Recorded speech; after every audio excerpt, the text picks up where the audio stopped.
What I have here today is one of the cheapest 240mm AIO CPU cooler. But how does it perform? Let's check it out.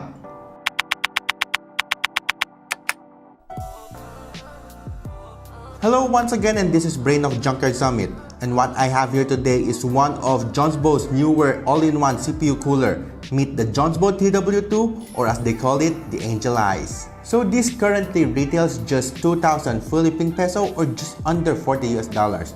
And like most AIOs, this comes in two radiator sizes. So it comes in 120mm and a 240mm.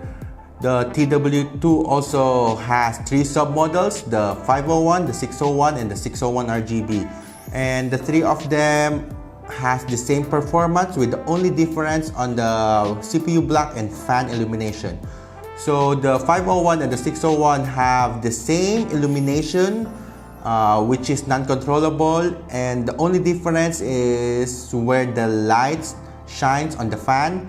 And as for the 601 RGB, is basically it's a 601 with just controllable RGB on it.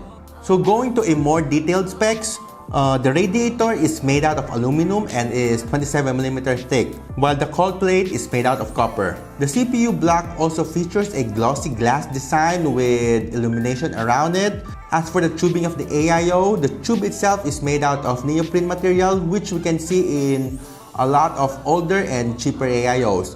And personally, I'm not a fan of it because it really feels fragile, and bending it feels like it's gonna snap anytime. Going to our mounting support, the TW2 supports all Intel 1150X motherboards, and at the same time the LGA 2011 motherboard. And as for AMD platform, it supports all AM2 up until to AM4 motherboards. This includes both FM1 and FM2.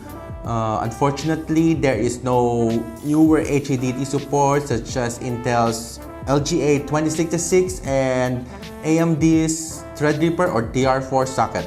The fans that come with it are both PWM and at the same time have a max RPM of 1500. As for the aesthetics of the CPU cooler, sadly the 501 and the 601 doesn't offer any illumination control, so you cannot change it or control it, and you are stuck with a color cycling mode, or what I call the rainbow mode. So before we go to the cooler performance, just a quick run through of my test. So the TW2 will be pitted against my CryoRig H5 Universal, which by the way is an air cooler, and both are going to be tested in an open air space with ambient room temp of 27 Celsius or 80 degrees Fahrenheit and around 40 to 45% humidity. Both coolers will also be using the Deepcool Z5 thermal paste.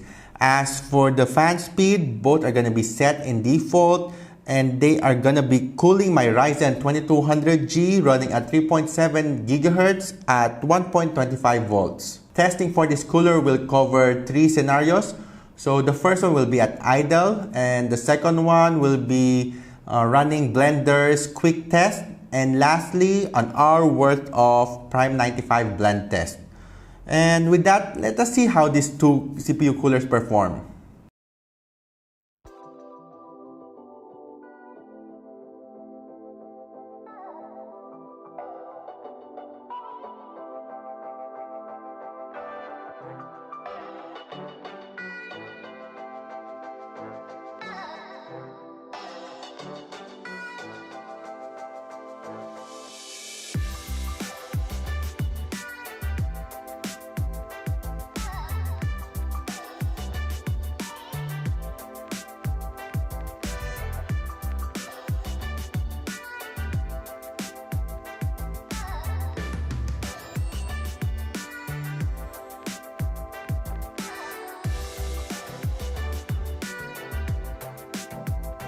I was kinda surprised with the result, as I did not expect a 240mm AIO to lose to a more mainstream air cooler, and at the same time this AIO runs a lot louder as compared to my CryoRig H5.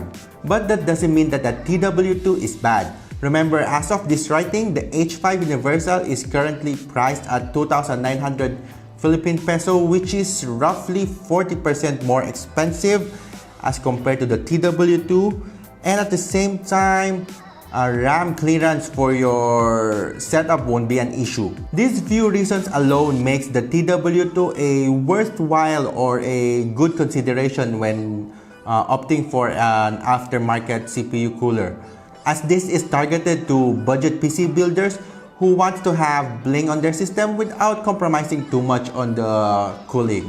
But personally, this is a tough sell for me, mainly because of these few reasons.